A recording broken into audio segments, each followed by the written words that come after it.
coming tonight. Consistent with the governor's order suspending certain provisions of the open meeting law and banning certain gatherings such that an in-person meeting of the city council standing committee is not possible. This meeting will be conducted by remote participation. The public may not physically attend this meeting, but every effort will be made to allow the public to view and listen to the meeting in real time and participate when necessary. Persons who wish to do so are invited to view the meeting at the regular information. And I'd like to open up tonight's O&A meeting. I'd like to recognize Councillor Holgram, Councillor McCarthy, Councillor O'Hara, Councillor LeBlanc, Councillor Cox, Nicole Keyser, Chip Payson, our city solicitor, Sherry Carvelis from the clerk's office, our DPW director, Michael Hale, and our mayor, Mayor Safathia Romeo Fagan. And first on the agenda will be boards and committee commissions, new appointments. So for the city-owned cemeteries advisory committee, do we have Augustive M. Sabia? Hold on, Sean, for 1 second. Sherry, can you make either myself or Sean a co-host so we can bring these people in?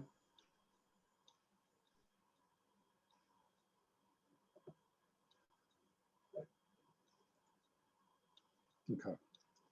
All right, so we are looking for Augusta. Let's see if Augusta is here. I don't see her. I do see Joanne Sinos with her hand up though. All right, let's bring Joanne in. The panelists. Okay. Okay, so Joanne should be here.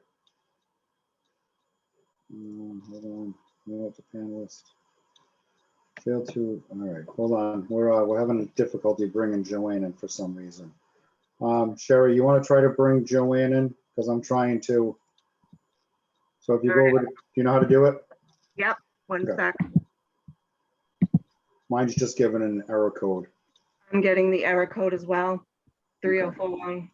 All right, so we're just going to allow Joanne. Joanne, can you hear us? Yes, I can. All right, so she won't be a panelist, but she would be able to talk. Okay. I don't see Augustive here. Do you want to bump him to, I don't mind bumping him to the back of the meeting, Sean, to see if he shows up. Yeah, no, definitely we can do that. Okay. Next on the agenda would be for the Gloucester Archives Committee, Beth Whelan. Is Beth available?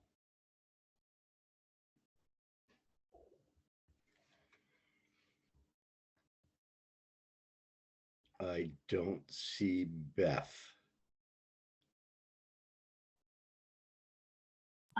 Yes, I'm here, but I can't find any other settings to fix. There you are. Excellent, Beth. How you doing tonight? Good.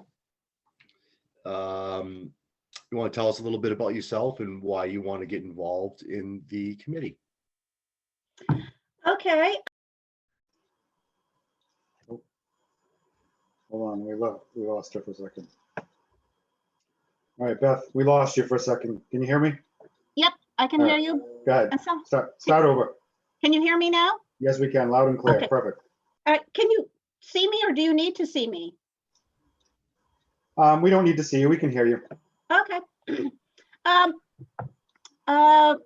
About 10 years ago, I was doing a lot of education programs in Gloucester, where I spent a lot of time in the city archives, and got to know some wonderful people as I was doing research and giving these history programs about, Gloucester's history, and loved it. Loved it.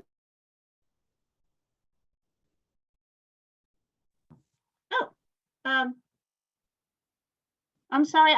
Can you still hear me? Yes. Yep. Okay. The screen went blank for a second. Now it's a whole bunch of names. Okay.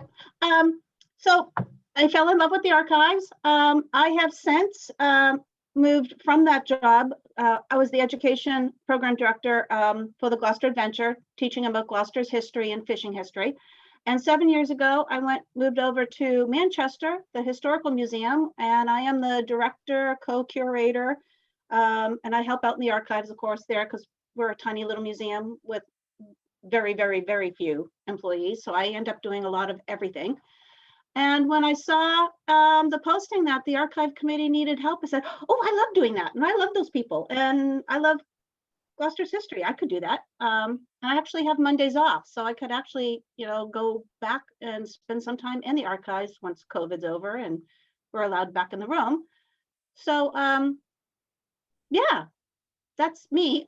Before all of this, I was a elementary school teacher, 16 years at St. Anne's, 5th grade. I have taught an awful lot of kids that are now grown-ups in Gloucester. And 5th grade's the American history year. That's my love. And I love Gloucester. I live here and it's absolutely fabulous. And we need to, share our history, make sure it's not lost. Well, we certainly appreciate that. Is any councilor questions or comments from the board? I don't have any questions. I just want to thank Beth for volunteering, and we're looking forward to working with you, Beth. Oh, awesome. Councilor O'Hara? Yeah, thank you, Beth, for all your energy. We really look forward to having you. So we appreciate your time. Good luck. Oh, well, thank you. I'm actually excited to be being able to get my hands back into the city's history. Yeah, I've been concentrating on Manchester, obviously, for the last 7 years, but I've spent, over 20 years teaching Gloucester history in one way or another, and I would love to get involved in that again. Excellent. Beth, thank you very much. I can tell you I spent my fair share of time at St. Anne's, more time in Thomasita's office than I'd like to talk about. Oh, love her. But thank you for everything you do, and thank you for stepping up. You're going to enjoy Gloucester. You think Manchester history, Gloucester is unbelievable. Oh yeah, it is. Do we have a motion? I think the mayor has her hand up. She wants to speak. Oh, I'm sorry. Thank you. I just want to say Beth's too modest. She's done so much in Gloucester. Her and I, for 20 years, were volunteers for the Salvation Army. She's done the adventure. All of the appointments that are coming forward are just amazing people. I want to thank Nicole Keyser. We said we needed people for boards and commissions, and to help me get these people through and put out the request for it. We have almost 49 new people joining the city of Gloucester one way or another joining one board and commission. I want to thank them all, because without them, we couldn't succeed. So I want to thank you, and thank you, Nicole. Thank you both. And on to a motion. All right, I will offer the motion. Ordinance Administration would like to recommend to the City Council to appoint Beth Whalen to the Gloucester Archives Committee, term to expire 2/14/24, and I so move. Second. All in favor? And this will be by roll call, and I'll start with Councilor Blank. Yes. Councilor O'Hara? Yes. Councilor Nolan? Yes. And thank you, Beth. You're welcome. Do I sign off now or stay on? Hold on, Beth. Before you take off, have you fulfilled your ethics commission and been sworn in? I did the Essex test and sent it off to Joanne, and I have to look up the other name. Sworn in, no. I have another meeting to go to next week, which I believe is the city council. Yeah, so if you want to just get in contact with Joanne, she'll be able to swear you in over the week. Oh, okay. Great. All right. Thank you. Thank you, Beth. All right. So next we have on the Gloucester Cultural Council, Arthur Thomas. Arthur Thomas, are you available? We do. All right, Arthur's in. You, Arthur, if you could just unmute yourself and tell us a little bit about yourself and why you'd like to serve in this committee. At my age, there's a lot to tell about me. My first contact with the computer was with the Air Defense Force in Chicago, working on a computer in 1961. After I left the Army and went to school, Eventually I became a professional programmer. I became a team leader, project manager, did a variety of database work. I've been retired almost 20 years at this point, but there are some skills that aren't that hard to reestablish. Elizabeth Newmeyer contacted me and said, we have this small problem. Can you help? And I looked at how they were holding their data, which is in a spreadsheet, which is nice, except it's virtually impossible to find what you need conveniently. Imagine you've got a scroll 20 feet long and you have to go down line by line, read from one end to the other, back and forth, and you're trying to keep track of all the things you've read. With a database, what I've worked up as a preliminary establishment is 9 tables so that they can look up what they need, when they need it, and the other information is not in the way, but it's always immediately available to them. So that when they're having to evaluate applicants, they can focus on what the application is about, what are the qualities, what are the disadvantages, be able to look up the history. Has this applicant ever applied before? If so, what were the results? How much money's been awarded? How many times over the course of since beginning, 1998? And it's a way to make what could be an arduous task much easier. So that's why I'm volunteering. And that obviously helps out the cultural council with the information. Yes. Yeah, because I've listened to the people when they're having their discussions, and I am impressed. I am in awe. I think they do a fabulous job. They're highly knowledgeable, and I would like to see them not have to suffer doing a job that they enjoy doing. All right, excellent. Do we have any counselor questions or comments? Just the same. Thank you, Arthur, for volunteering. And I'm going to ask you the same question. Have you done your ethics test and been sworn in yet? I have completed the ethics test. I have not been sworn in. Okay. And once again, if you want to get in touch with our city clerk, Joanne Sinos, she'll be able to guide you through that process. Okay. I have one more meeting scheduled next week, so. Yes, we'll be at city council on Tuesday at 6. So Right. you guys, you'll be at the top of the order. So try to get, usually we get sworn in before then though. Okay, and who is the person I need to contact at city? You can call right down to the city clerk's office. And you can speak with Joanne. She's our city clerk. All right, I'll do that. Okay. If there's nothing else, I'll offer a motion. Okay, thank you, Arthur. Appreciate your energy. Sorry about that, Jamie. All right, so Ordinance Administration will recommend to the City Council to appoint Arthur Thomas to the Gloucester Cultural Council, term to expire 2/14/24, and I so move. Second, All those in favor? And it'll be by roll call, and I'll start with Councilor LeBlanc, Yes. Councilor O'Hara, yes.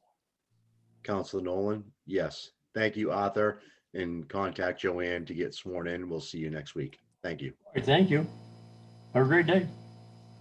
So next on the Historical Commission, we have Ralph Pisatoro. And I I'm see- here, yeah. How you doing, Ralph? Sorry if I didn't pronounce the name right. No, that's fine. Very good. Yeah. If you could actually just tell us a little bit about yourself and let us know why you want to be on the Historical Commission, that'd be excellent. Sure. I think the soft answer is I care. I think Gloucester is an amazing place. I think the history of Gloucester is amazing, and it needs to be preserved. It really does. I think it needs to be preserved for our grandchildren collectively, and it'll provide them a richer life. So I really care. As far as the more practical side, I have a long career in managing large IT projects and so forth, and dealing with people and building consensus and so forth. So I think some of those skills will come into play. I also have had prior experience in different historical boards and commissions in the past. Prior to moving to Gloucester, I lived in Wakefield for 28 years, and I worked on the Hartshorn House there, which is a historical house, oldest house in Gloucester. We maintain that, and I love history. Avid reader, and I would like to apply some of my interest and energy into really preserving Gloucester. It's a wonderful place. I'm here in Lanesville. I'm the president of the Lanes Cove Historical Association, and I want to expand that. And that's it in a nutshell. Sounds great. Do we have any I'm council? not sure if you folks can hear me. Things seem. So Ralph, I just want to thank you for volunteering. And real quick, can you pronounce your last name for us so we don't hack it on the motion? Sure, it's Pisatoro. Pisatoro. Thank you. I appreciate it. And have you taken your ethics test Yeah. and been sworn in?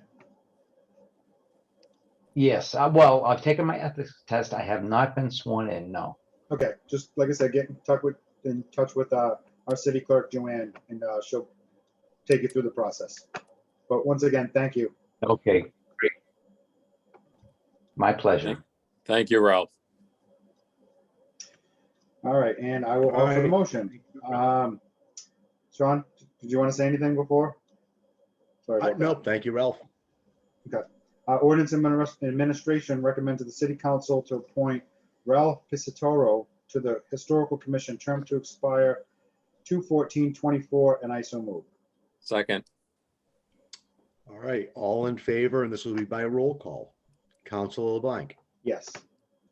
Councilor O'Hara, yes. Councilor Nolan, yes. Thank you, Ralph. Thank you, Ralph. And you'll be back up next Tuesday at 6 o'clock also. Yep. Great. We'll talk to you then. Thank you very much. All right, so next for the Open Space and Recreation Committee, we have Liam Anastasia Murphy. Is Liam on tonight? I see Liam. Liam, if you could just tell us a little bit about yourself and why you'd like to be on the committee. Sure. Yeah, my name is Liam Anastasia Murphy. I grew up here in Gloucester, and I grew up playing sports on all our fields and going to our beaches, running on every trail I could find, and I went to school down in Virginia, and I worked for a public health and wellness nonprofit for a while, and being down there really showed me how fortunate I was to grow up in such a beautiful place with so much open space and so many things to do as a kid and through my high school years. And I have since moved back a few years ago, and I really have been looking to volunteer and get involved with some public service. And I saw there was a few openings on the OSRC, and I thought this would be great, and I would love to give back to the community that I have gained so much from, and I'm really excited to do that. Excellent. Thank you, Liam. Do we have any questions or comments from the administration, the Ordinance Administration? I just want to thank Liam. And Liam, what year did you graduate? I graduated GHS in 08. All right, so you're a few years behind me, well, quite a few, but you were. So are you the most decorated athlete running in Gloucester? I don't think I'm the most decorated, but I had a few accolades. Yeah, no, I appreciate it. And it's nice to have you back and be part of this this committee. And I can remember reading about you and seeing all your accolades that you did running, and good for you. So we're glad to have you back, and you got my support. And have you completed your ethics test? Yeah, I completed the test, but I haven't done the sworn in. Okay, once again, just reach out to our city clerk and she'll guide you through the process. Great, thank you. Councilor O'Hara. Thank you, Liam. Appreciate your energy, and I look forward to working with you. And then we have the mayor's hand up too, Sean. All right, go ahead. Oh, first of all, again, thank you, Liam, being patient because the great referrals that he got and the response, and they kept asking is, Liam, he's coming. We have to go through procedures. We've got to make sure we follow the criteria. And so he's very patient. It's great to have, and no offense to anyone else, but the younger new blood to tell us about our open space and how we can really enjoy it and preserve it. So thank you, Liam. But I also wanted to say, I don't know if I heard earlier, Counselor Sean Nolan, if you guys announced that you have a quorum of the city council.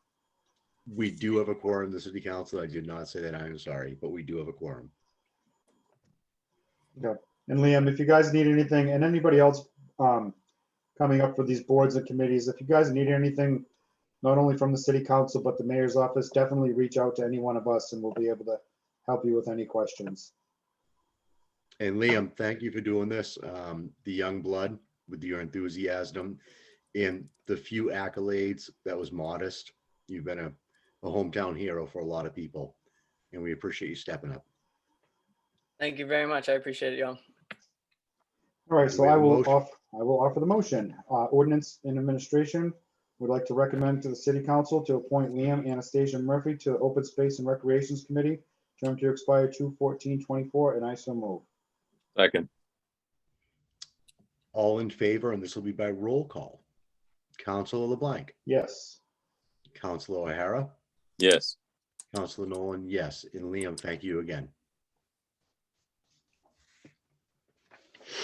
And we'll move on to our next appointee, would be from the Zoning Board of Appeals for James Gelati as an alternate member, term to expire 2/14/24. James, are you here? Yes, you are. Would you like to tell us a little bit about yourself and why you want to get involved in zoning? Hi, guys. Can you hear me? Yes. James Gelati, born and raised Gloucester, Massachusetts.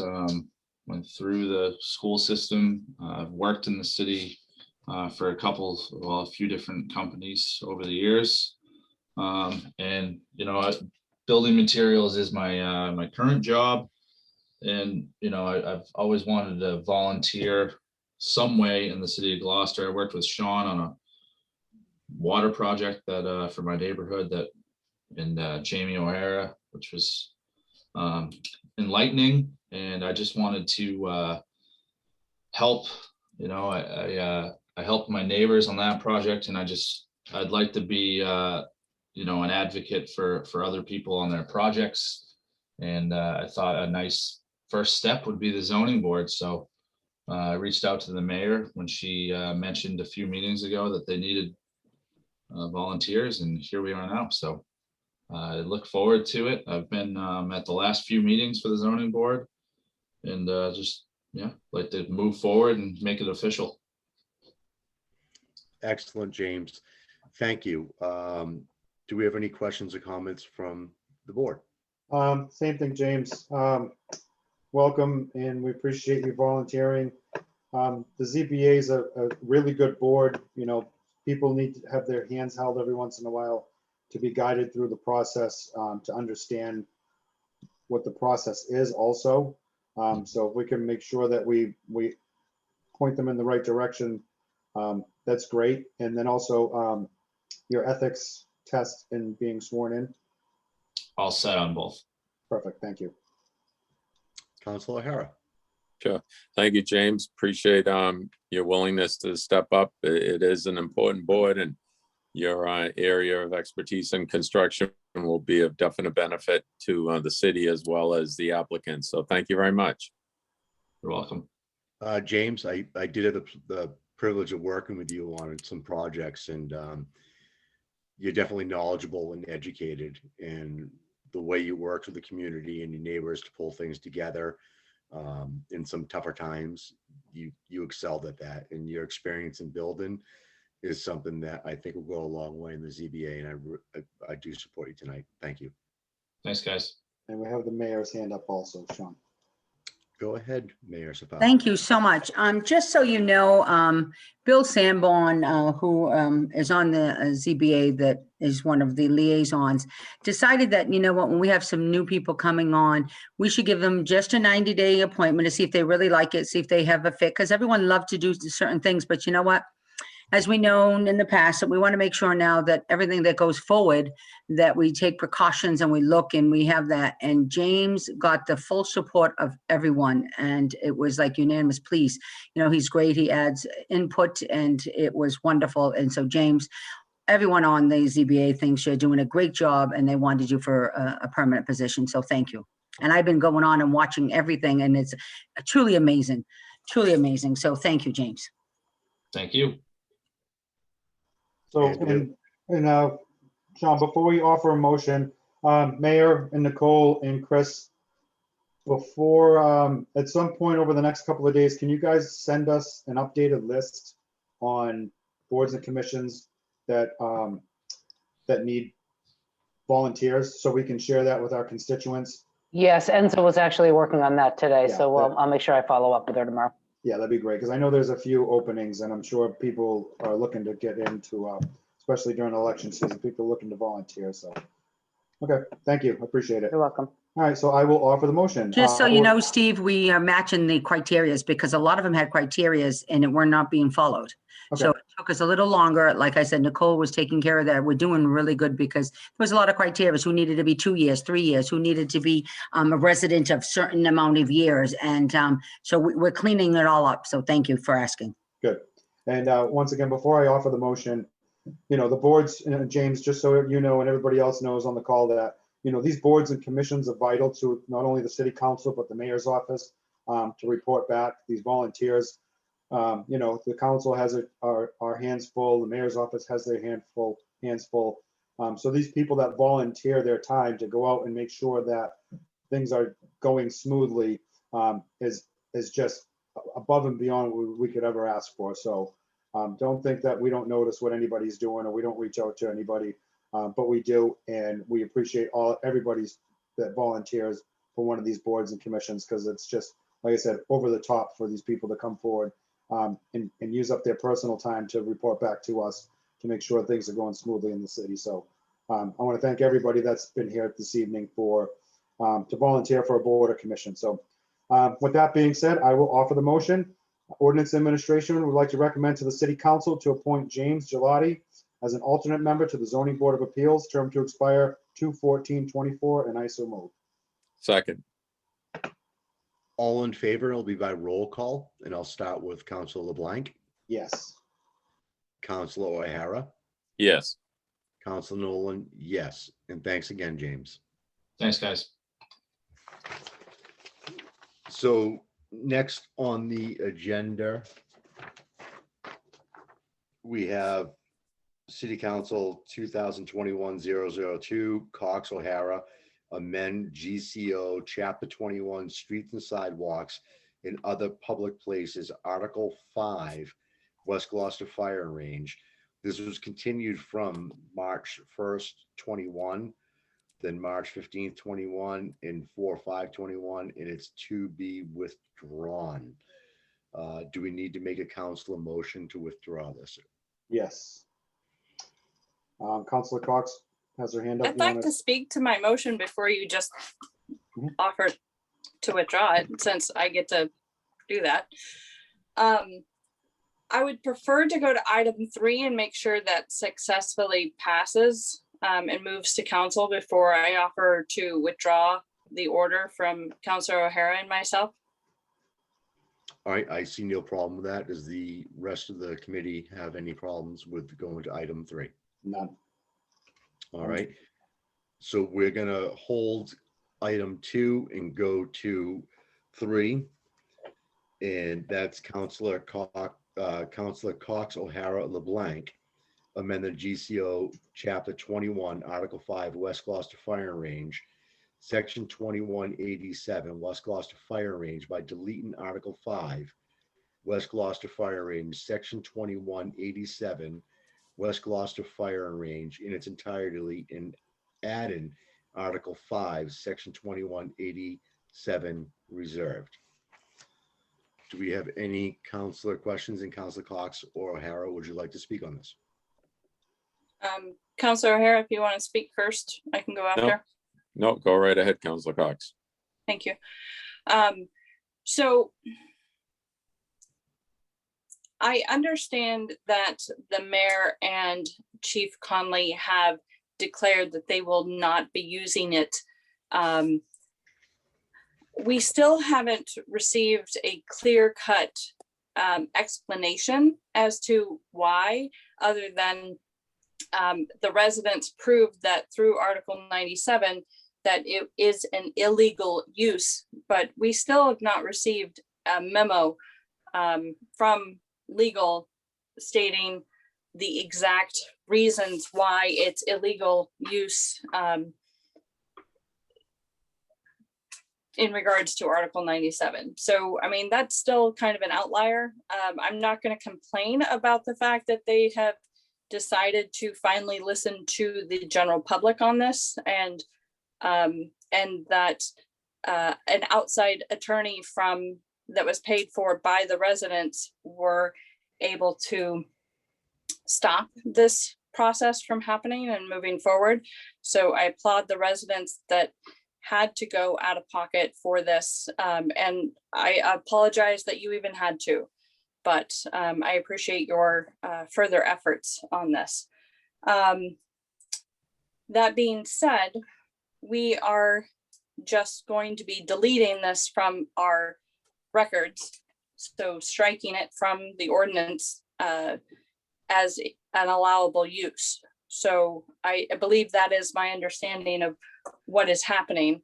And again, it's all kind of unknown as to what the exact reasons were that they suddenly deemed that this was not a permissible use. So I know Councillor Gilman had chimed in on that a while back and requested a memo from council stating what the reasons were, and we have not received it. We received a memo, which is item number 4, stating that they wanted to strike the ordinance. But again, it is the council's job to enact laws, not the administration. So my council order, our council order should have been sufficient enough on that. And I kind of expected the memo to be a little bit more in depth on why they were striking it. So I think that's about all that can be said about this. Councillor O'Hara, Councillor LeBlanc, I know you guys are co-sponsoring this, so anything more you want to add? Jamie, you want to go first or you want me to go? No, go right ahead. I'll go. So the Article 97, Chip, our general counsel, really didn't say too much about the Article 97 to me per se.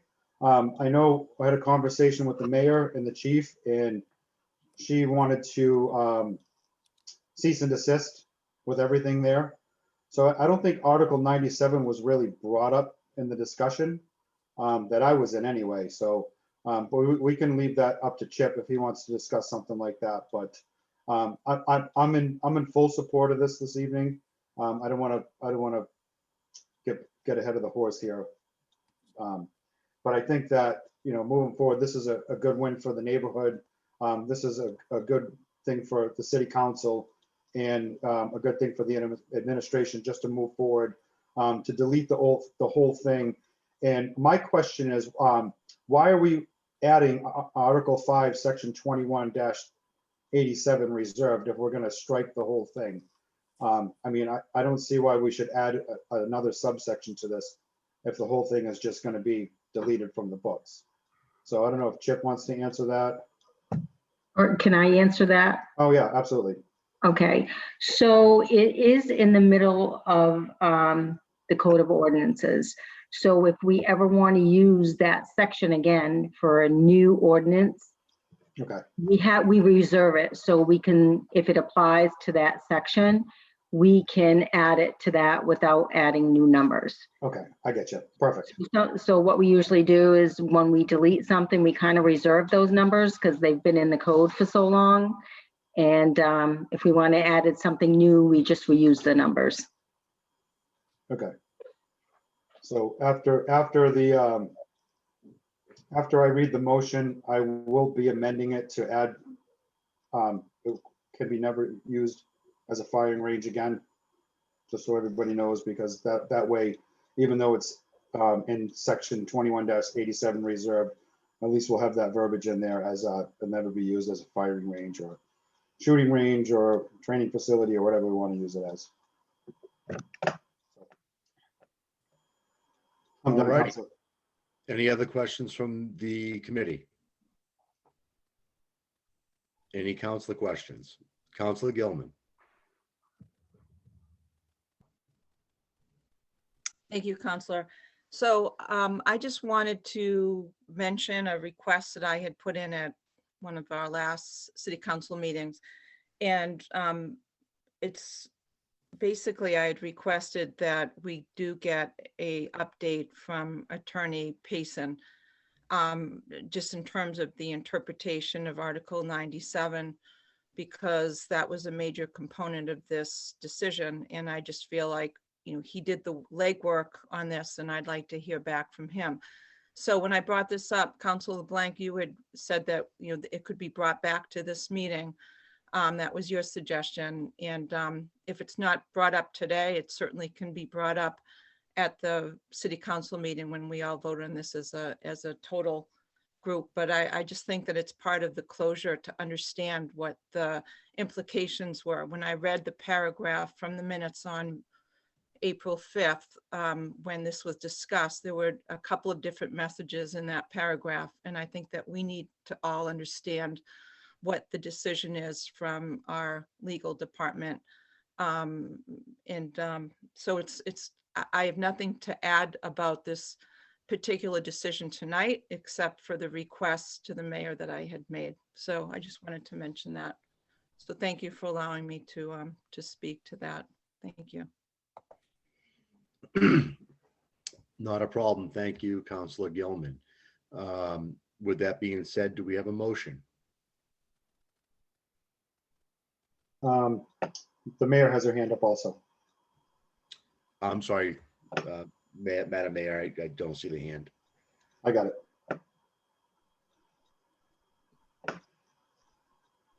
Thank you. First of all, let us explain how the procedures and what we'll continue to do on Chapter 97. Even though that we're looking at the Chapter 97s and how they're constructed, when this first came in front of me to sign, I was shocked, and I asked the city clerks, I said, is this possible? This is really happening? We're opening the range again. And was it, you know, public notice? Was there a public hearing? Yep, everything was fine. Then we've gotten the numerous and thousands of emails and all the time saying that, you know, we weren't noticed, or we did and we didn't understand, or we need some more information. And then when we said, well, yes, it's, you know, by water, by this and that. And Charles Crowley was emailing all of us. And I've worked with Charles Crowley for years, since I've been in city council, and I respect him. So I asked Charles Crowley to help me out on this, because he says, you know, Joe Orange was great. He watched all the watersheds, the reservoirs, can't find anyone like him. But some of the things have changed, and some of the things were not documented. There's a lot of things in the city that we're still working on that we never accepted. We had public hearings, you accepted them, and it's never been processed. This here never was completed, as when I was a council, we never wanted the fire range. Now, I couldn't say what my personal feelings were, because I was not to give my personal feelings, because I'm the mayor, whatever the people wanted. So I signed it. I didn't veto it, because the fact is it wasn't a personal choice. But when I continued to look at it and hearing, I met with Sean, and Sean said he's working with Ed Conley, and then Steve LeBlanc, because he was the first one who put this forward. What are we going to do? I mean, the city council never passed it for not going through, is because the police department can never meet the criteria we put. The criteria we put in order for them to use a firing range back then were so high that they could never meet them to do it. So they never used it again. So when it came up, it was kind of like taken by surprise, like everyone else. Working together with everyone in the community, including the city council, of what we could and cannot do. Charles Crowley also brought so many different things that we didn't even know, especially up at Dogtown, especially at the fire range that's up there. There's a lot of things we don't know, because a lot of things back then were not recorded properly, and we're still going to be working on that one. That's one of the things that Val kept saying, the Muni Code and everything else. We need to update a lot of things, absolutely. So we took his advice, and then they got an attorney, and the attorney was looking at stuff and brought it in. Instead of saying who's right and who's wrong, whatever, As the fact is, you know what, we worked with something with Ed. Ed says whatever the people want, whatever they need, the same thing, and let's just stop. So right now, we're still working on how many Chapter 97s and what the Chapter 97s, whatever's going. That's not really 100% why we stopped. We stopped because the people asked us to, because right now there's confusion. So that's it. And you know what? They don't want it there. It really is not a great spot. We really don't know now what lead can do and not do. And the fact is that that's why we're doing it too. And Chip is looking with everyone else as far as what needs to be done. But Ed came to consensus too. And so did Sean and all of you, saying that, you know what? Well, guess what? This is what they asked for. And they were going over and over it.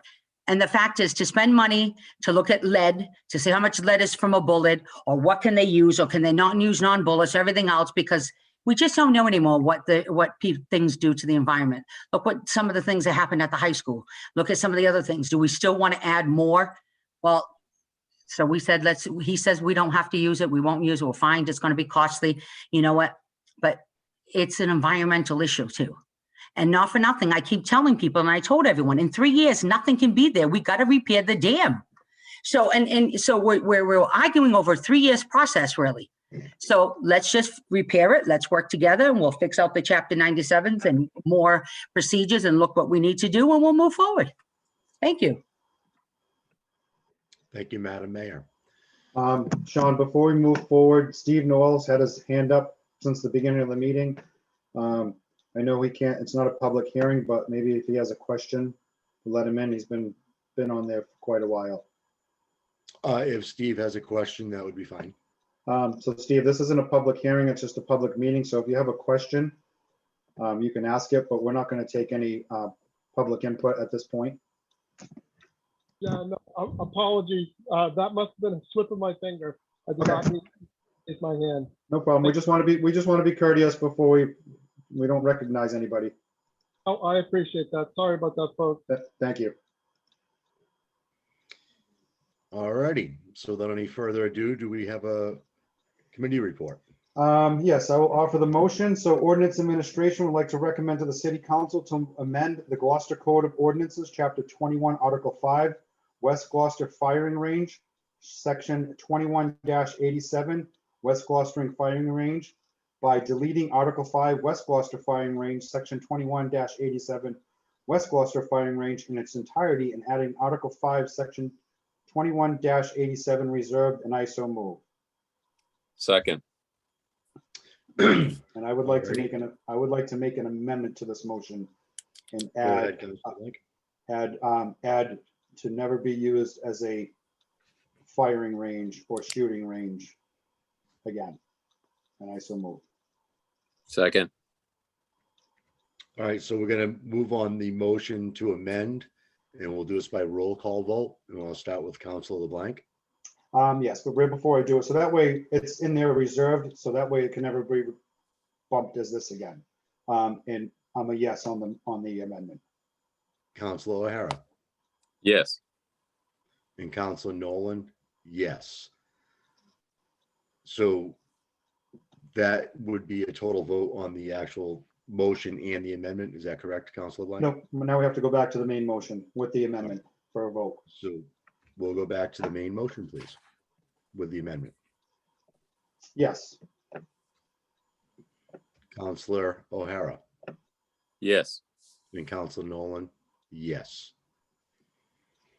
All right, so next we're going to go back to the first order from Councilor Cox and O'Hara. Councilor Cox, would you like to speak on this? Yeah, I move to withdraw my motion. You can't. Councilor, I'll move it what? for you. You're a BNF. You can't move it. not, I know. the order, not the motion, the order. Okay, so I will, with that being said, I will offer the motion.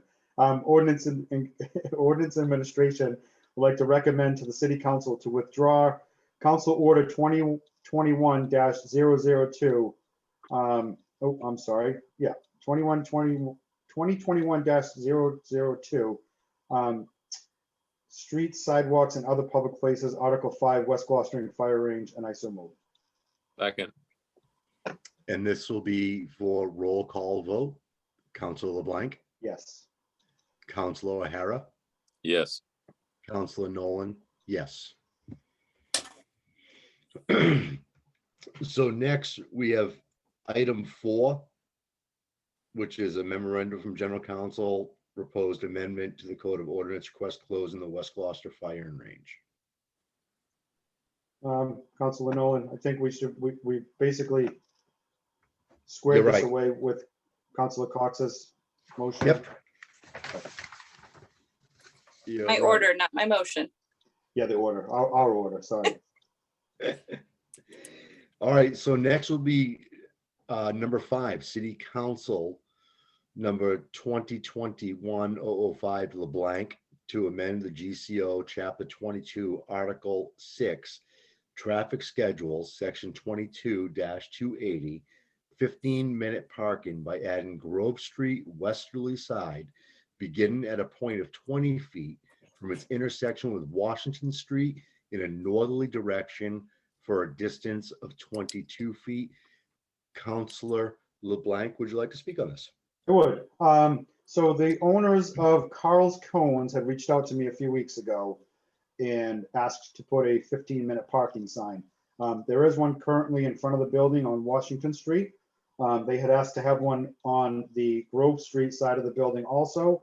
They have put in a takeout window, and what's been happening is people have been parking on the curb up against the building, and it's hampering their takeout business through the window. So I reached out to the DPW, and Mike put in a no parking 20 feet from corner sign. And then hopefully we'll pass this also, and they'll put a 15-minute parking sign on the same pole, and it'll help circulate business through that neighborhood, and won't only be for Carl's Cones. I gave them the understanding that, you know, it could be for the variety store across the street. It could be for George's to take out. It could be for anything in the neighborhood. It's just not strictly for her business, and she completely understood. And also why it's before O&A instead of going to traffic is because it's just a simple 15-minute parking sign. So to try to avoid going to traffic and taking 90 days for this to enact, we just brought it to Ordinance Administration so we can vote on it and then bump it up to City Council. So hopefully this will be, you know, within a 45 day period, so they turn around so they can have their sign up and conduct business. Excellent. Counselor O'Hara, do you have any comments? No, sounds very reasonable. Anything to help a business. I feel the same way. I think it's going to help multiple businesses for pickup at George's, for quick runs into Tony, and also for Carl's Cones. It makes sense to me, and I will support this as well. Do we have a motion? We do. Ordinance Administration would like to recommend to the City Council to amend Gloucester Code of Ordinances, Chapter 22, Article 6, Traffic Schedules, Section 22-280, 15-minute parking by adding Grove Street, westerly side, beginning at a point of 20 feet from intersection with Washington Street in a northerly direction for a distance of 22 feet, and I so move. Second. All righty. So this will be by roll call vote. Counselor LeBlanc, Yes. Counselor O'Hara, Yes. and Counselor Nolan, yes. Thank you. No problem. And next we have City Council 2021-006, Gilman, Cox, McCarthy, O'Hara, Manhart, LeBlanc, City of Gloucester Code of Conduct Resolution. And anybody that would like to start, maybe preferably with Steve first on the committee. So this is just for discussion only. We're not gonna entertain anything this evening. Am I correct? That's correct. Okay. Well, so I don't know. I'm kind of, we've got quite a few things going on here. There's a lot of moving parts to this. Counselor, can I just say that it's my order and I'd love to be able to present? Yep. I don't have a problem. Okay. Counselor Nolan, am I okay to go ahead? You are. Thank you. So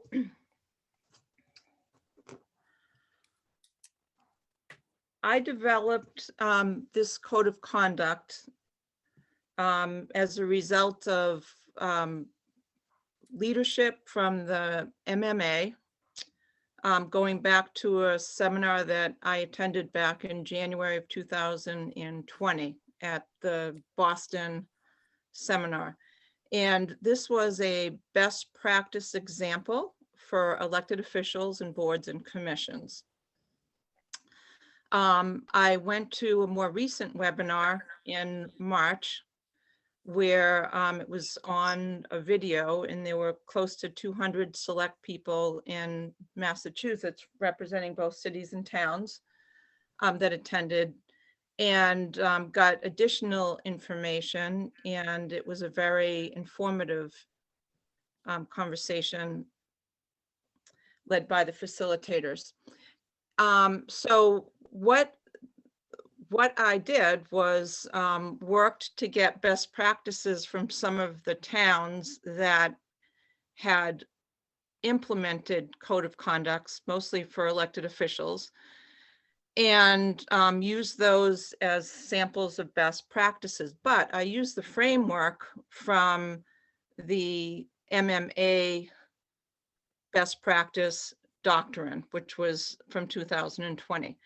So that has been submitted as a council order, and on or about April 14th, our attorney Chip Payson had sent a email, and he thought that it was possibly an overreach. And basically his email of April 13th said, and it was copied to Councilor LeBlanc, he suggested that I, being the owner of this order, consider amending this document to reflect a sense of the city council as is appropriate and avoid an overreach into elected officials, which includes the mayor, the boards, commissions, and the administration, a clear violation of the charter. So what I have done is I submitted a alternative doctrine where I removed the things that Council Payson thought was an overreach, and I have resubmitted that. So now my resubmission amendment just basically talks about city councils and elected officials. So I removed that, and I sent that to Councilor Nolan and Joanne Sinos today, so we could start from there, because I think that way we don't have that other matter lingering, so we don't have to put boards and commissions, and we don't have to add the mayor included in this. And that is just a good starting point, in my opinion. So I'd like to consider that as a starting point today. And like I said, I did incorporate the comments made by our attorney, Chip Payson. So that's my story, and I just wanted to begin, and thank you for letting me have the floor. I appreciate it. Excellent. Is there any of the councils on this order that would like to talk to the amended information that Councilor Gilman has brought forward to us tonight? Yeah, Sean, I'll take my turn now.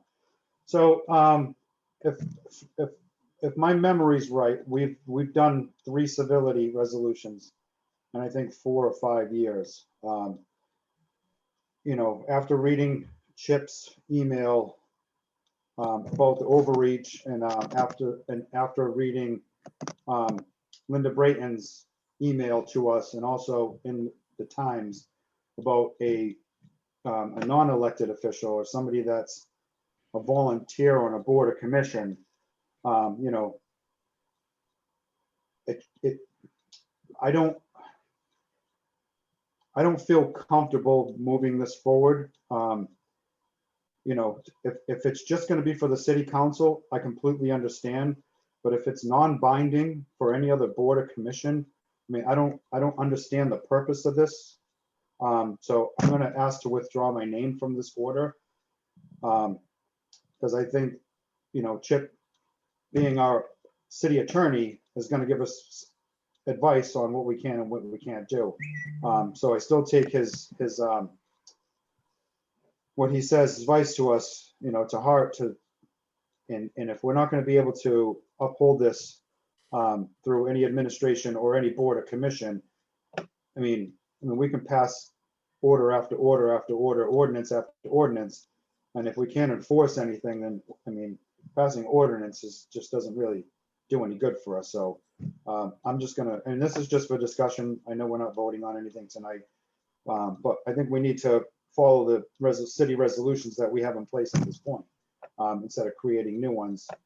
And so I'm going to ask to withdraw my name. So that's just about all I have to say. And I have a lot of respect for Linda Brayton. So for her to take her time out of her day and really write a heartfelt message to the Times and to us, it goes a long way in my book. So I'll be withdrawing my name from this order. All right, is there any questions from Councilor Cox, Councilor McCarthy, or Councilor O'Hara before we move back to Councilor Gilman? Councilor Cox? I haven't seen the amended version yet that she sent to you guys, but I just want to applaud Councilor Gilman for going out and seeking further information to improve us. I know that we have the civility agreement that we've been using for years. What Councilor Gilman added to it is it makes it a little bit more robust, and it addresses some current issues that we haven't had in our civility resolution. Not that having a civility resolution matters apparently after tonight's meeting, but I do believe that there are some valid points in Councilor Gilman's order. Whether you support it or not or withdraw your name, I still think that it deserves the discussion that it's getting. So thank you, Councilor Gilman. Val, did you send that? Did I get a copy of that? Because I've checked my email. I didn't see it. No, I only sent it to our O&A chair, Sean Nolan, today, and I sent it to Joanne because I thought she could upload it. What I did was exactly what Chip had suggested. I got rid of boards and commissions, and I got rid of the mayor being part of the overreach on this. And I basically made it for elected officials, basically the city council. That's it. Okay. And so if you would like me to go and submit, a new council order with the amendment that I just have presented based on Chip's feedback, I'm happy to do that. But I really think that it's worthy of further conversation. I did everything that Chip Payson asked. This is a best practice for MMA throughout the whole Commonwealth. There are 360 cities and towns, and this is what their group is recommending. And if we don't feel that we want to add boards and commissions, like Chip thought that it was an overreach, I changed the wording, and right now it's just something for the city council. And I'd like to bring this forward. I really have worked hard on this, and it's with good data. And there were 5 other people that have joined me on this that I really want to be part of this. So Councilor Blank, you're free to disenroll, that's fine. Well, I just don't think it's fair for this to just get shot down right now, because I think it's worthy of further discussion at the next meeting. You can all have the clean version of my new amendment without the words that Chip Payson was concerned about. Okay, well, it would have been helpful if you had sent that to all of us that were signed on to this, so we could, I had no idea you made amendments and sent it to Sean and Joanne. So I wouldn't have said what I said this evening, but okay, it is what it is at this point. So well, I was trying to do the right thing, so I thought that we could put it up on the screen with the changes, which I did send. So that's why I did it the way I did it. So okay, well, Joanne's not in the meeting. She's on the meeting as an attendee because she didn't get it. So I tried to look through my email to try to find it. I didn't send it to you. Well, that's why I couldn't share it, because But I thought I sent it to the chair, and I thought that okay. Well, I thought that the clerk could put it on her screen. So I'm But happy just- to, I'm happy to share it. We can bring it back at the next meeting. It's a new look and Okay. it's exactly what Attorney Payson suggested. So, So just for best practices, next time there are several counselors on an order, we should all get a copy of it with amendments, so we don't do this again. So that's a good best practice too. All right, Counselor Holgram. Yes, thank you very much. I want to ask Councillor Gilman a question for clarification because it seems that there's some confusion about the civility resolution versus the code of conduct resolution. So Councillor Gilman, could you please explain that? That was a concern I had when you started to roll this out because we do have a civility resolution, but it has a different application. okay, thank you. And it was great being at the Human Rights Commission with you last week, Council Holgram. So the civility resolution was developed about 6 years ago. It was done, I believe, with Donna Leet, and in accordance with we were dealing with some issues back then with wanting to make sure that our most vulnerable population was comforted and feeling secure about their safety here in our community. And so with the help of the mayor and Donna Leet's draft of this, she had brought it forward. And I was a new counselor at the time, and I thought it was perfect. There were people that were talking about becoming a sanctuary city. And we felt that we've always done a good job making sure that our most vulnerable population was protected and felt safe living here in Gloucester. So this doctrine was based on that premise. And so my feeling is, and it still remains this way, is that the code of conduct that I've brought forward for elected officials and formerly boards and commissions, which I have removed, and elected officials now really for the city council, so we can narrow it down and not do any overarching goals, is basically more on our conduct of how we should behave as counselors with each other, with the public, how to treat people with civility and respect. Moving forward, we'd like to do a better job treating each other with dignity and respect moving forward. And that's the difference right now. This is more how we act. The civility agreement as it states right now in our on our website was basically for something quite different. And Council Holgram, when you and I talked about a month ago on this, or 3 or 4 weeks ago, I thought that we both talked about being able to do 2 doctrines in parallel. And you know, it was just something that I felt that is important. And as I said, it's a best practice in Massachusetts right now from MMA. They think that of more than ever in this whole nation, that treating each other with civility and respect as elected officials is really very, very important. And so I uphold my my order passionately and think that it has a different spot than the one that's on the website. So thank you. Excellent. Thank you, Councilor Gilman. I'd like to ask to move this forward for the next O&A so every counselor can see the adjustments that Councilor Gilman has made to it. It does bring forth more of the council, and she has put a lot of work into this. So if we could get this bumped until the next meeting for everybody to have the knowledge of what was in her change, I'd appreciate that. So I don't know if we have to move to do this or just ask Joanne to change it to another date. We'll just continue it.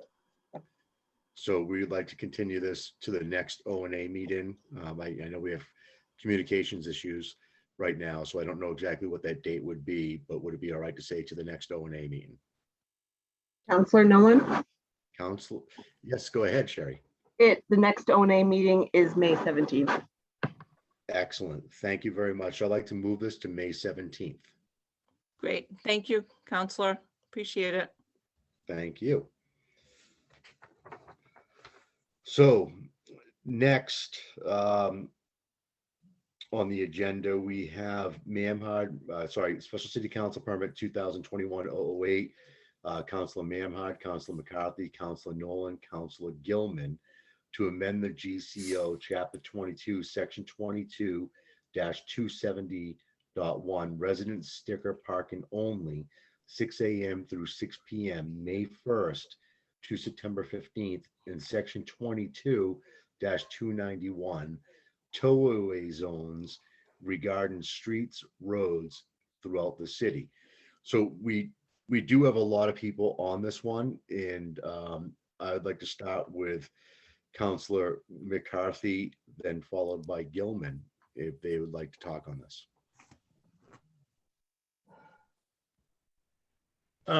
Sure, I'll start if that's what you want. This was started last summer. I think it was a collaborative effort, I think, from just about all the city councilors, the mayor's office, the DPW, where we all chipped in with different streets that we thought should be posted because of the pandemic, that resident only parking, the DPW note, and erected a lot of different signs in different places that were temporary signage.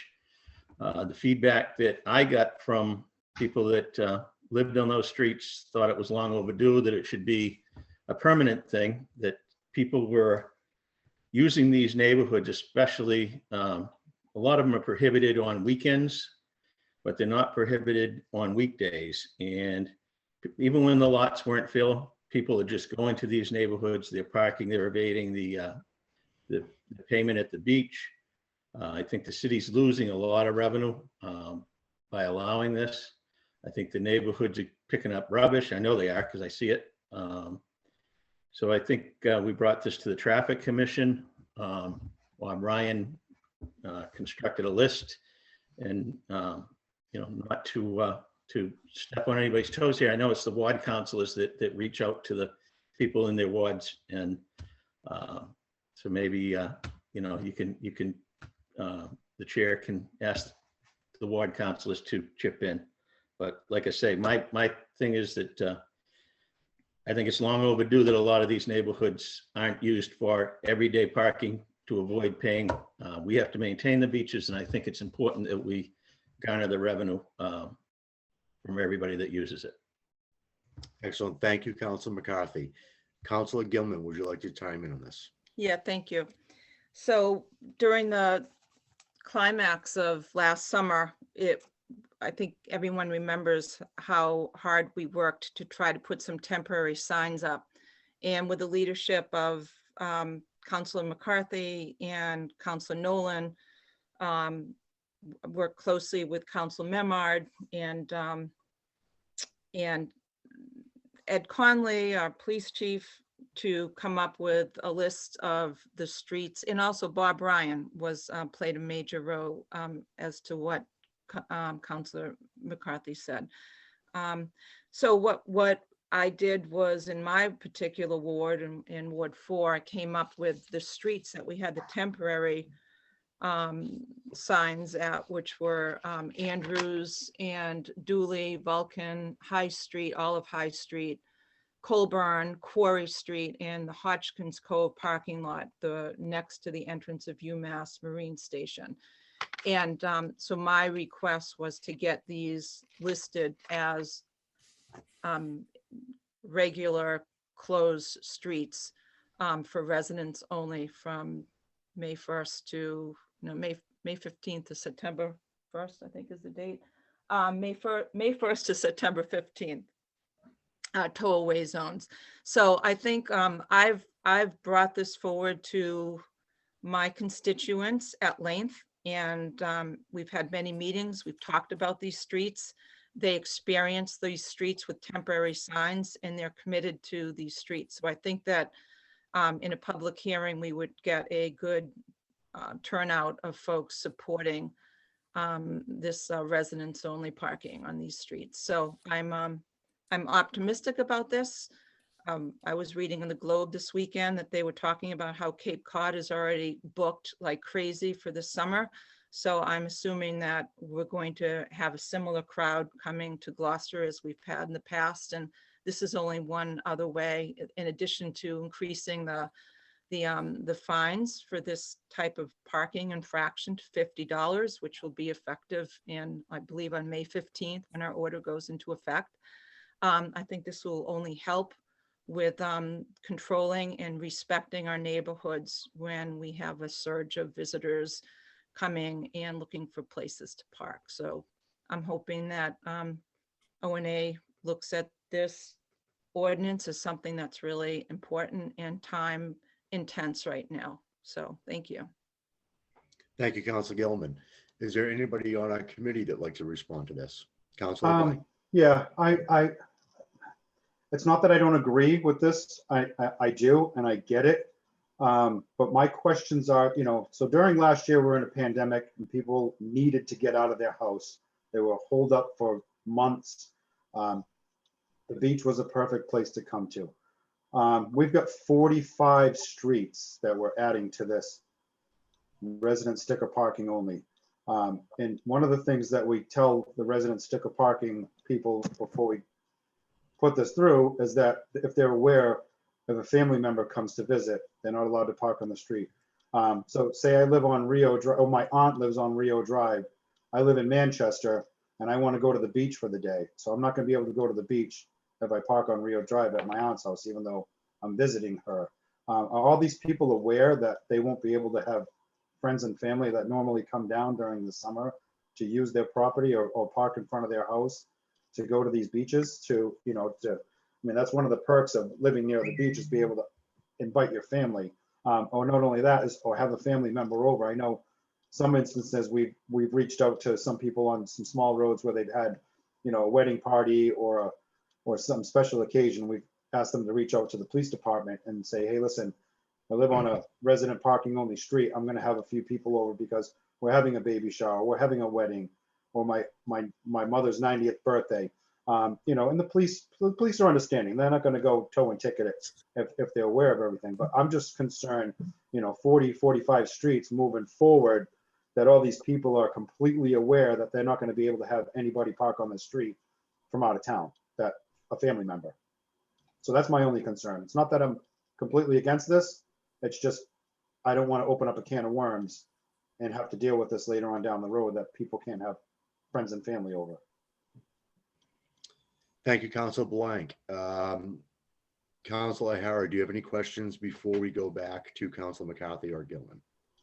No, I just comment Councilor Blank's statement. I agree with Councilor Blank with what he said. On the flip side, last year was just unbelievable. Unfortunately, as Councilor McCarthy had mentioned, we have well-seasoned visitors that come into our city, and they love our beaches for obvious reasons. But if they don't have to pay that parking lot fee, they won't, and they haven't. They clog up the secondary streets. I think we have to do something.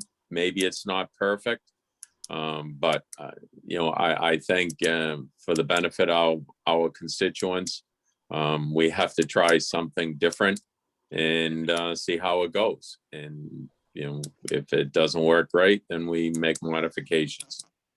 But I just last year was crazy.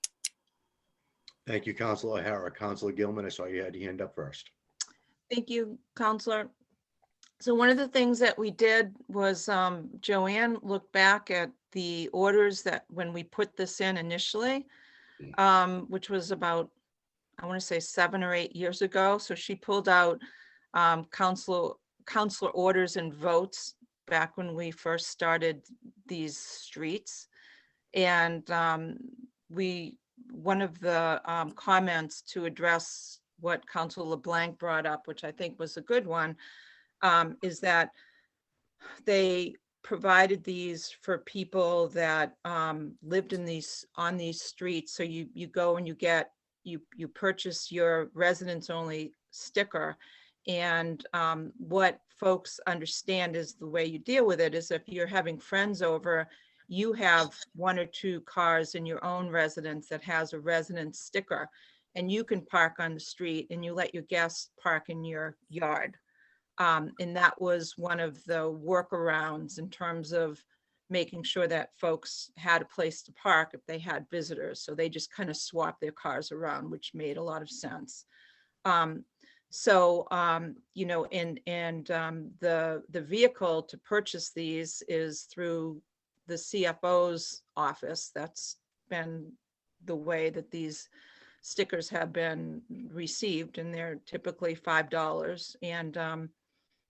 And I, you know, if we're not sure we want to do this full time, then minimally, because this is going to be another COVID summer, we should at least make sure that we continue with the temporary signs and formalizing it to include this as maybe a sunset clause, possibly.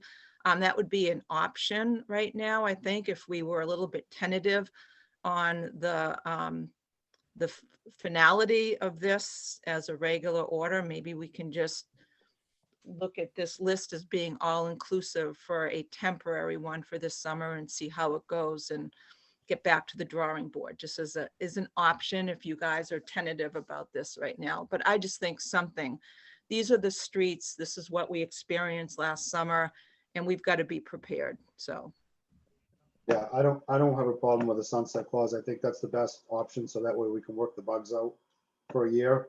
My next question is going to be to our general counsel. I don't even see him on the call anymore, but you know, how many of these streets are private, and where do we stand by designating private roads as resident only? And then going through this list, I see Moreland Road on here, and the city doesn't even own that. That's the golf course's road. So I don't even know if we'd be able to put that in there because the golf course technically owns that road. We don't do anything on that. So my question is to our general counsel, and I don't feel comfortable voting on this evening unless I get some feedback, but how many of these are private roads? Where does the city stand by designating these private roads as resident only?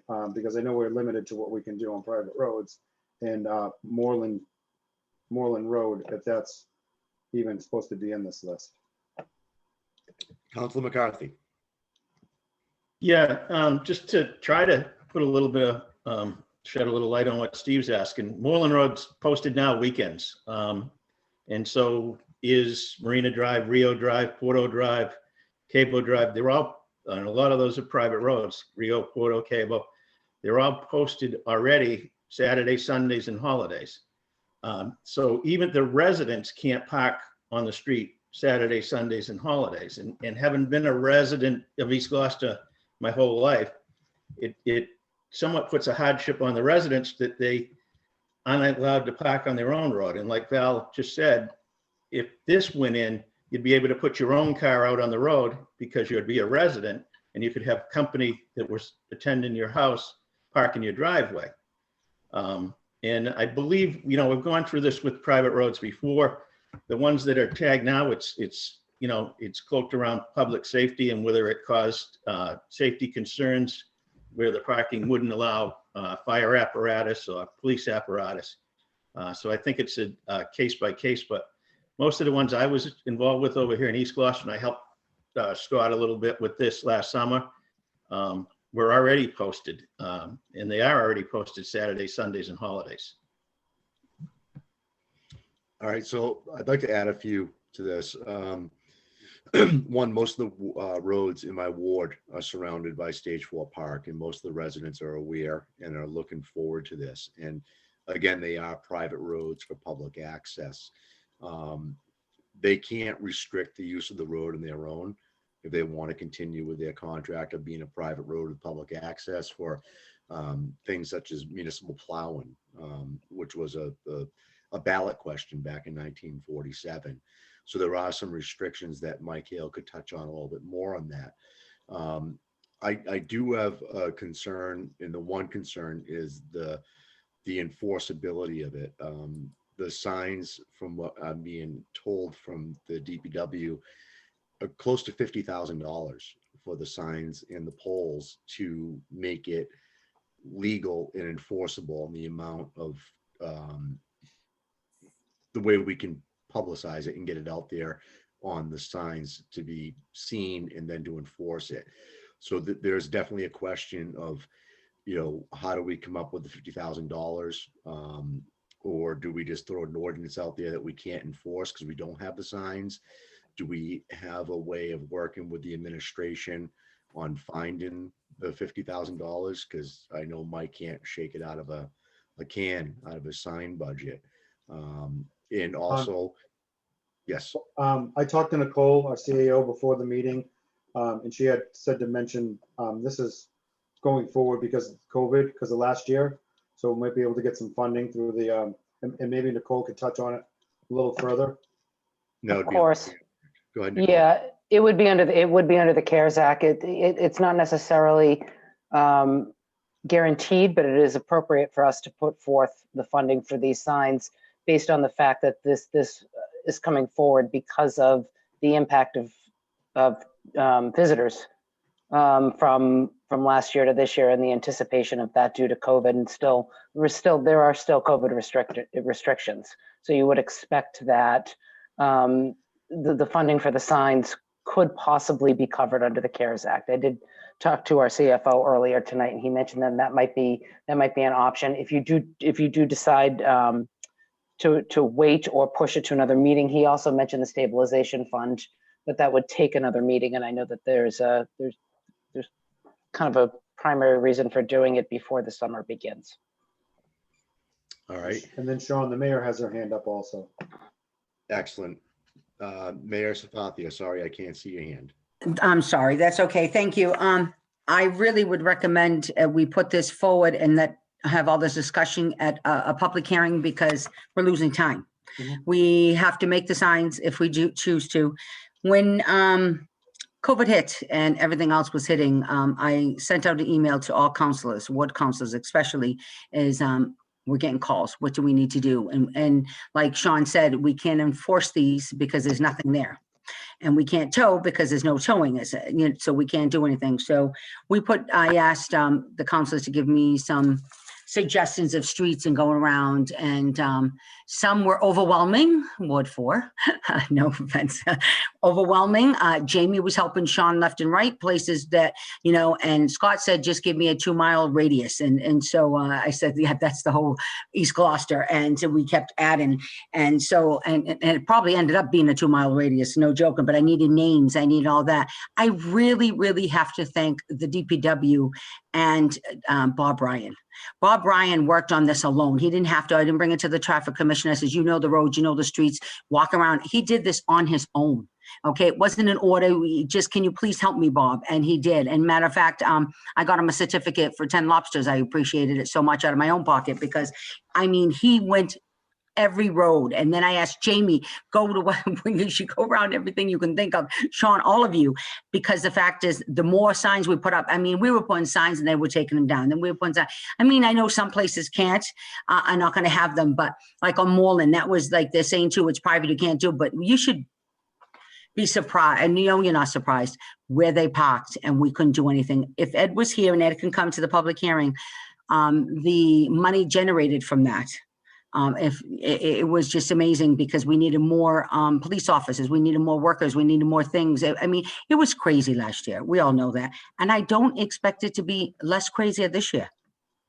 I expect us to have more enforcement. I expect us to be able to do more things. And if we can out of the COVID, it'd be nice. If not, well, then we're going to have to make that decision. Of course, we can't take it out of the DPW budget. We took everything else out of them. They have nothing left. And the fact is that, you know what, they're exhausted too. And they only really, signs are just like a one person. So he's going to have to contract this out and we're going to have to do it as soon as possible. Or you're not going to be able to enforce it because you have to have the public hearing, then 30 days from that and all of that. And so I advise everyone who is a ward counselor, go back and just let them know, have a little Zoom meeting with your neighborhood if you want or whatever.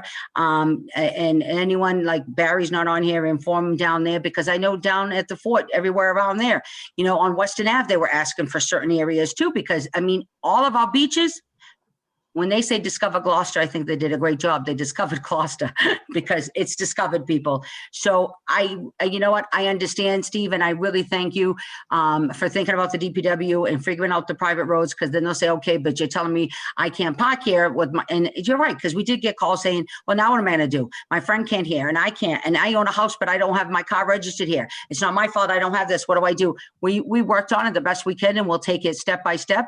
And if that happens, if we have to take a ticket, we have to eat it once in a while, well, then we'll do that. But the fact is that if you have your meetings, ward councilors, advise them, let them know, make suggestions. If people are having gatherings and they just say, we're having a barbecue today from 9 to 5, and they call down at the police station, they're not going to get ticketed. We all know that. We all have had, more than people on the streets or whatever, and we can work together. But if we keep stalling this, DPW is not going to be able to put them up in time.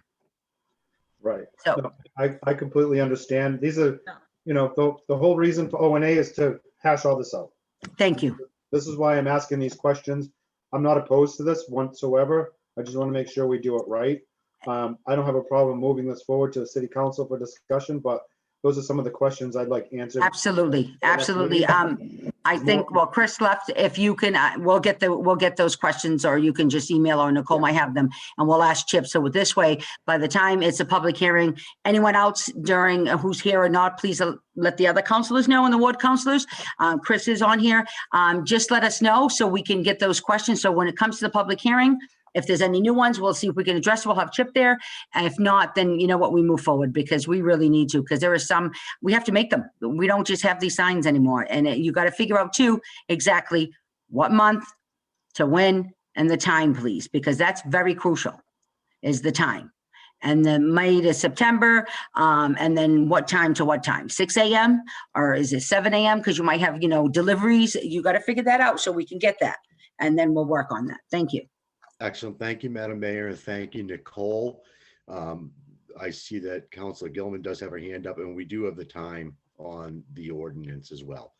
Councilor Gilman. I just wanted to kind of piggyback on what the mayor just said. So I think everyone knows that an ordinance takes 31 days from the time that it's approved to become in effect. So if we delay any more on this, and then have to sit on it for 31 more days afterwards, we won't be getting this ready to rock and roll until the middle of July. And we really can't wait that long. So I think that the mayor's suggestion to get the questions to Chip and move forward, move this out of subcommittee right now and move it forward like we had hoped would be the case, will help us with that, and we can answer those questions in full committee and not lose the necessary momentum by waiting. Excellent. Thank you, Councilor Gilman. I do have a question for our DPW Director, Mike Hale. Mike, are you available? Good evening, Councilor. How are you doing tonight, Mike? Great. How are you? Is there any roads on the list that you see any legal reason not to be on the list as proposed? I don't know if I've seen the final list. I saw the list as I was preparing for this last week. If all those streets have some sort of city service plowing, we would be allowed to put the signs up. So I don't really think that's the issue. It's really just an issue of timing for me. Even if you voted this tonight, we wouldn't be looking to receive the signs probably for 4 weeks. And I have no idea how long it's going to take to erect these signs. I allotted 300 hours in my first proposal. I don't think that's going to cover enough for 45 streets. So it's going to be a challenge to get this up for the summer, starting it in May or June, depends on when this vote goes through. Mike, can we use the temporary signs still? If the temporary signs, I don't have any more. We spent around $8,000 last summer alone on temporary signs. Ones that have stayed up and in good shape, they're fine. I don't think I have much of an inventory to supplement what's gone missing. Right. Excellent. Mike, I'm sorry to put this on your lap, but we definitely are looking with the mayor's office to try to get the funding out there. And she understands it shouldn't be on your dime. And we know it's going to be a time consuming thing, but I believe that most people on the streets have been asking for this. And I appreciate everything you do. Thank you very much. Thank you, Counselor. All right, so without any more discussion, I think that we should read the motion. I know that as a ward counselor, most of the roads in my ward have been spoken of and to. Residents, I know Val has worked hard. I wish Scott was here tonight, but I know that Scott has done a lot of communication with his people, but I believe this will be posted for a public hearing and there'll be more addressed to the public to understand what's going on. So if I could, I'd like to get a motion. Okay, and just real quick, I did a job out in Winchester a couple of years ago. I'm a non-resident and they didn't have a driveway. So I couldn't park in their driveway and they couldn't park on the street. But what the town of Winchester did was let's see if I can pull it up. It's gonna be hard to see. They gave out these little laminated placards that I could put on my windshield. And it says the town of Winchester. It has a number on it. My phone keeps flipping, but anyway, I'll send that to the Joanne. I'll send that out to the council and the mayor's office so we can see that for people that don't have driveways where they can't do the shuffle. Maybe that's feasible too, to have the administration print up a bunch of those and a couple of them to each household, so they will be able to park on the street if they do have their mother or grandmother or a babysitter, or I know not everybody has a driveway. So, all right, with that being said, I will offer the motion. Let's see here. I got to go back up to the top. Ordinance Administration would like to recommend to the City Council to amend the Gloucester Code of Ordinances, Chapter 22, Section 22-270.1, resident sticker parking only, from 6 a.m. through 6 p.m. from May 1st to September 15th, and Section 22-291 tow-away zones be amended to include the following streets. And we have 45 streets on there, so I will waive the reading of the streets unless you guys want me to. I don't have a problem reading them. No, I'm all right with that. Okay. I'm fine. And I so move. Second. This will be by roll call. All right, hold on, Sean. I'd like to put an amendment on this also. Okay. I would like to put an amendment on it for a sunset clause for the April, or I don't know. I want some feedback from you guys. April might be too late. So, Steve, you want us to spend over $50,000 for a sunset clause, and then who's going to take them all down? Right. That's very difficult. We already had a sunset clause, because the fact is, it was already, all these streets were already temporary. Okay. Now, if someone says that this street, there's no way, they can't stand it, the whole neighborhood didn't want it, they go to the ward councilor, one street at a time. But if you put a sunset clause and everyone comes here or there or take up or whatever, we need to really decide. That's over $50,000 plus someone to put them up.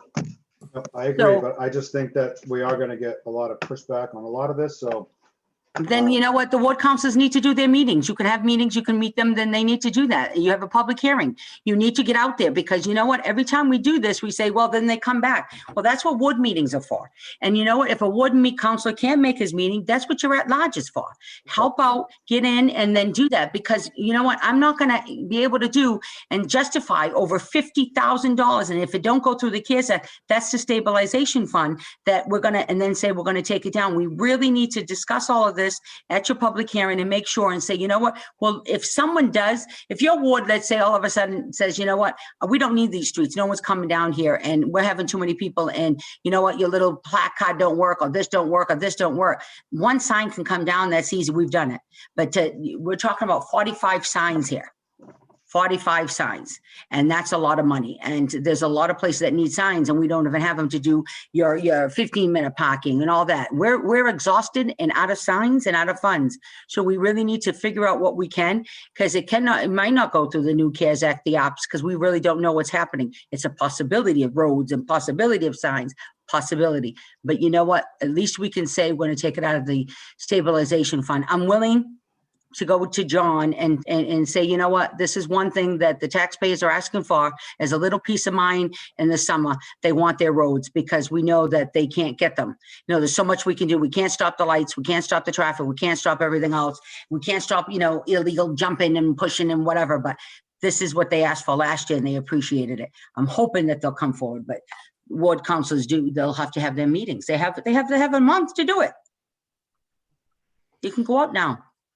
Thank you, Madam Mayor. Councilor Blank, would you like to withdraw that and hold it for the public hearing? To see the climate from the ward councilors with the roads that are affecting them? I got nothing to say. I'm good. All right. So Just we thought have the city council was doing this stuff, you know what I mean? So that's why the city council is up there trying to do things right. And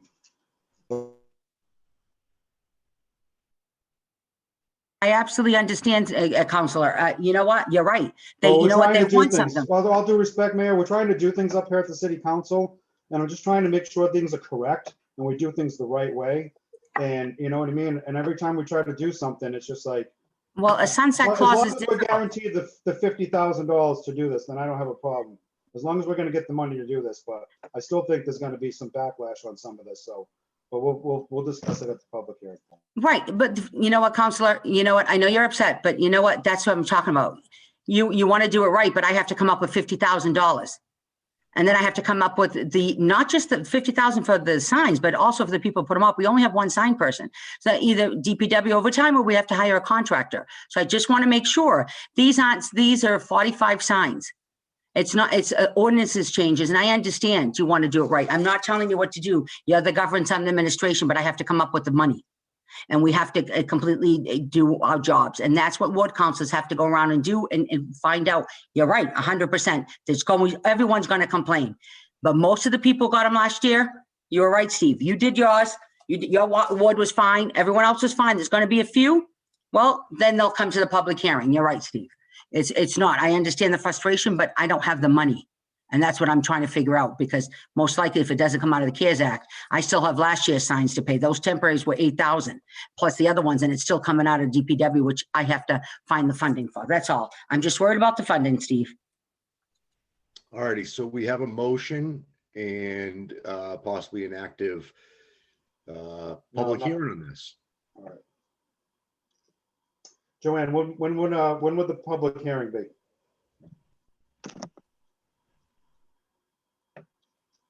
The public hearing would be May 25th, because we don't have 7 days from now until May 11th to advertise. We need at least 7 days for an ordinance change, not unless you have a special city council meeting just for this or some other matter. So the 27th, you said? No, the 25th of May, and if it passes, it'll take effect June 26th. Okay. I mean, I'm not too worried about having a special public hearing just for this. We may have a big turnout. So, I mean, if everybody's on board with having a special council meeting one of the days before the 25th, if we're under time constraints, that's 3 weeks away. So. I think we're fine with the 25th. Okay. Most of the residents in my ward know about this, and through the public notification and just reaching out to people through the notices. I'm sure it'll be up on Facebook. I'll break down all the streets in my ward and post it to my Facebook page, and maybe other councilors can do that for their ward as well to make sure there's adequate participation for this. Okay, I need to vote. All righty. So we'll do by roll call. Councilor LeBlanc. Yes. Councilor O'Hara. Yes. Councilor Nolan. Yes. Excellent. All right, so that's going to be on for the May 25th public hearing. And if all councilors could break down the list, I know we've already been working on it ourselves, just to get it out there on our social media to let them know. Most people are pretty appreciative of what happened last year with the temporary signs. I mostly dealt with it by the Wingishick area and on Stagewell Park, and it's a welcoming thing in our neighborhood. So Next is going to be Special City Council 2021-009. Holgram requests the O&A Committee review the Human Rights Commission's proposed amendments to the 2020 City Council Civility Resolution, and this is going to be continued. Councilor Holgram, do you have a time frame of when you think you might be bringing this back to us? No, not yet. Thank you, Chairman Nolan. The Human Rights Commission is looking at the language a little bit more carefully, but they are preparing to make a recommendation. And when that is drafted, finally, the final draft, I will make sure it is submitted to O&A timely. So, excellent. Thank you, Councilor Holgram. So this matter will be continued to a further date.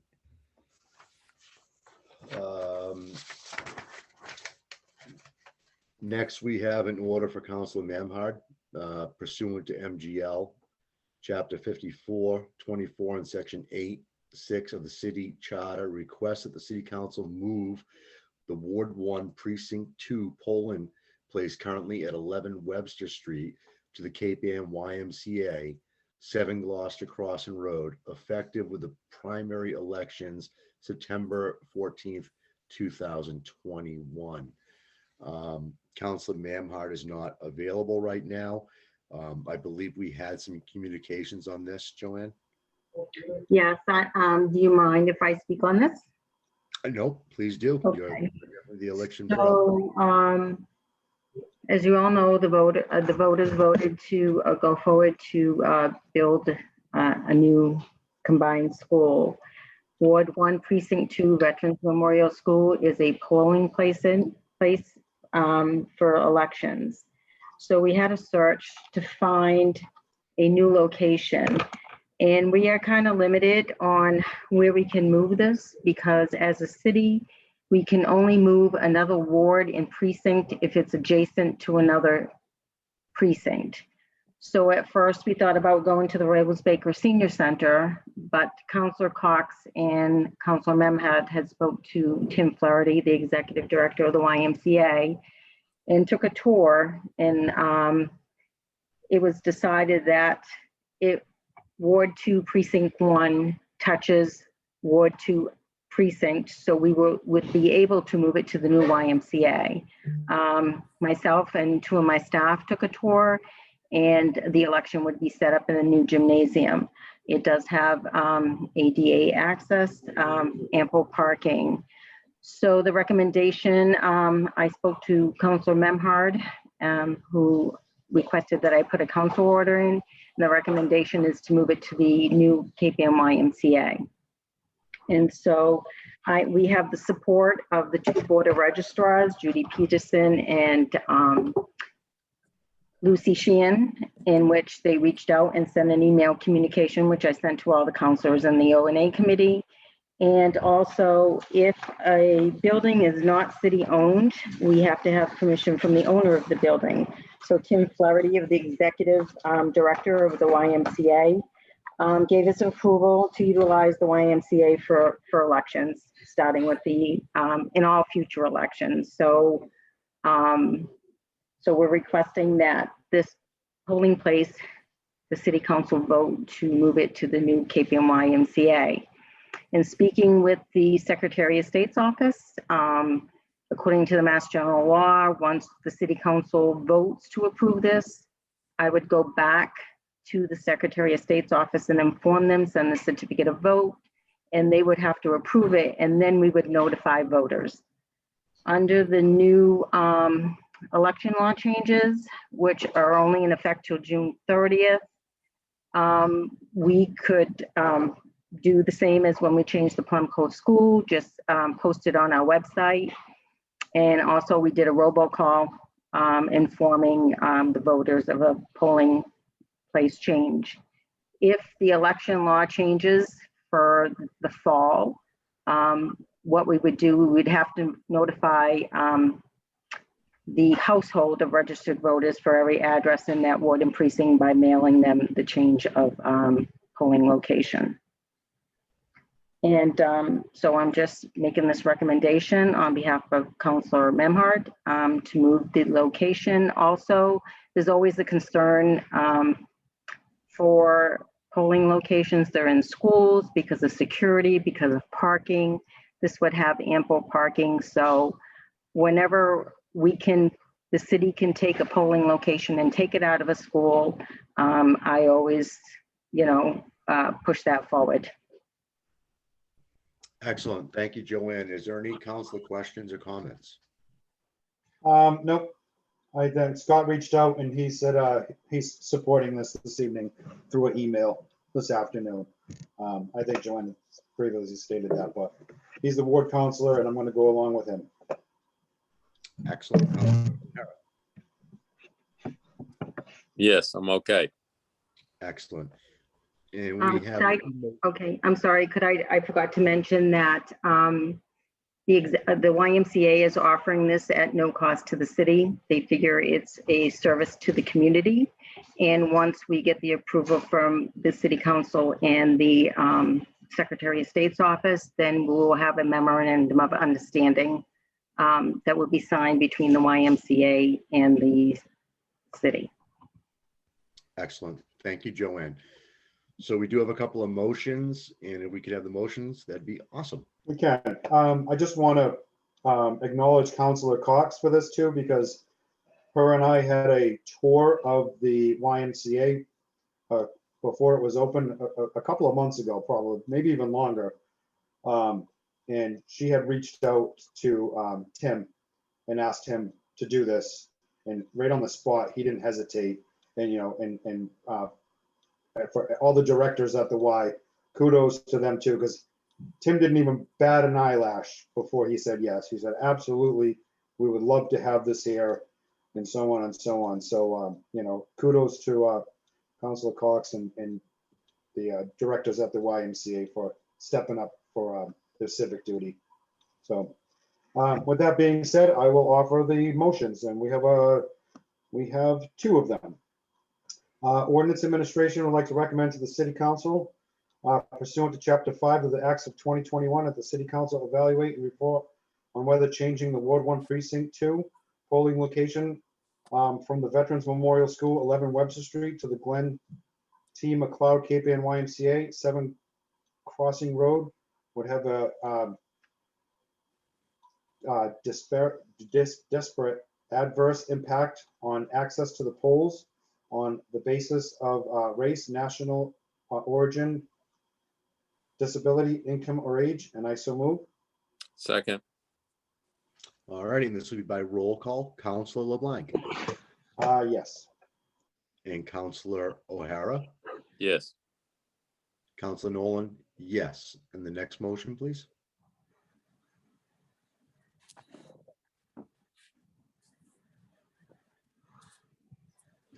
Steve, you're muted. Oh, I just read the whole motion. No, I'm just kidding. Ordinance Administration would like to recommend to the City Council pursuant to Mass General Law, Chapter 54, Section 24, and Section 8.6 of the City Charter, that the City Council vote to move the Ward 1 Precinct 2 polling location from the Veterans Memorial School, 11 Webster Street, to the Glen T. McLeod Cape Ann YMCA, 7 Crossing Road, to become effective with the preliminary election on September 14th, 2021, and all future elections, and I so move. Second. And by roll, Councilor LeBlanc. Yes. Councilor O'Hara. Yes. Councilor Nolan. Yes. Excellent.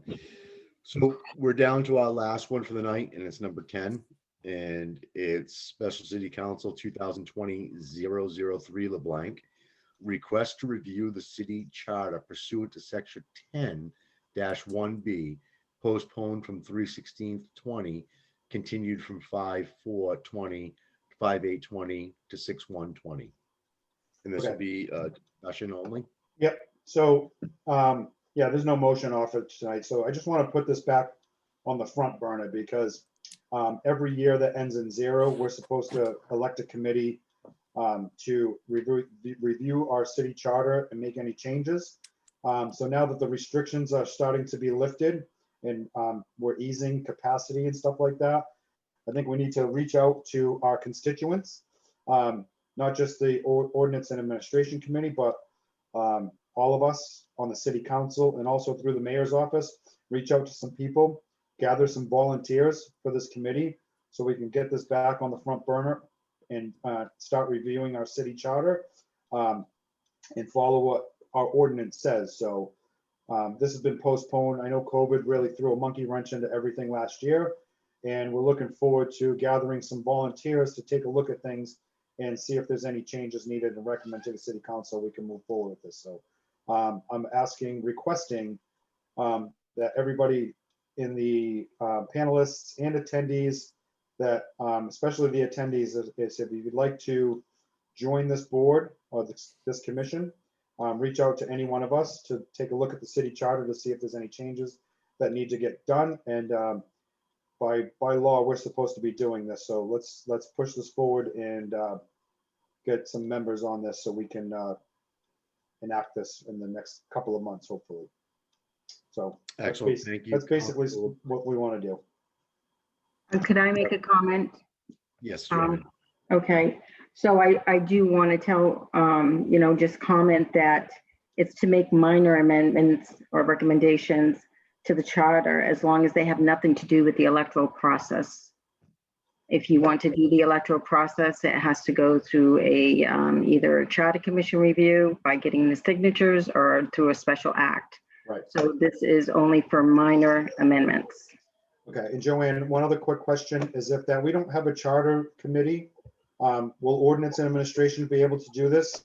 Yes, according to the charter, it does say that the Ordinances Administration Standing Committee will review the charter in every year ending in 0. But for the past, in 2010, there was a charter commission committee put together to review, and there were a lot of amendments that went through, and there was a legal review also. And so I'm not sure what amendments we can find this time because there was like a major overhaul in 2010. Yeah, but we're required to still do it regardless. So Yeah. I'm in favor of getting a committee together rather than ordinance. I mean, it's definitely going to fall back on Ordinance Administration for review, but I definitely would like to gather some people to get this moving forward. And what's the committee supposed to look like, Joanne? How many people? As many as we'd like. I think last time it was either 6 or 8. Okay. But what happens as the time went on, people did start to drop out. So I think the final was about 4 Okay. that were left on the committee. All right. So let's as a council, as a committee, and as attendees and everybody, let's put the word out and see what we can do. And before we move forward, Sean, the mayor has her hand up also. Go ahead, Mayor Spathia. Well, since I was on the Ordinance and Administration in 2000, first of all, I want to apologize to Councilor Blank because I didn't realize that when we were going back and forth, it wasn't already in discussion. It should have been in discussion. And when I heard 45 streets and then maybe 90 to 100, I'm going, oh my, but sorry, I didn't realize it wasn't a discussion like this was. I was on the Ordinance Administration, and it's an ad hoc committee, because once it's done, commission and the boards remain. So it's an ad hoc committee. And there are, some people last time, we also, we had councilors who really wanted to do it. Like back then, Ab Kambadi was on it and he loved it, Jeff Wordley. There are some people who find it fascinating. I didn't, but there were some people who found it fascinating. And then sometimes it's just a minor change where they had the he or into a, a they, or, but last time, Joanne was right. They did an overhaul, but I'm sure there's still things that need to be changed. So I will look and ask around, and I'm hoping that we at least get 8 because some people will drop down. Again, thank you very much. Again, Councilor Blank, I even apologize. I didn't realize it was not in discussion. So, but yes, I still agree with my my thing because we're going to have over 100 signs, but thank you. Apology accepted. Thank you, Mayor. All right. So without further ado, do we have a motion to adjourn? So moved. Again. Excellent. Everybody have a great night, and thank you for all you input. We got a roll call, Sean, still. Oh, I'm sorry. Sorry, bud. I could have said I was muted. We'll get it. We'll be like this pretty soon. Yeah. Councilor Blank. Yes. Councilor O'Hara. Yes. And Councilor Nolan, yes. Everybody, thank you very much and have a great night.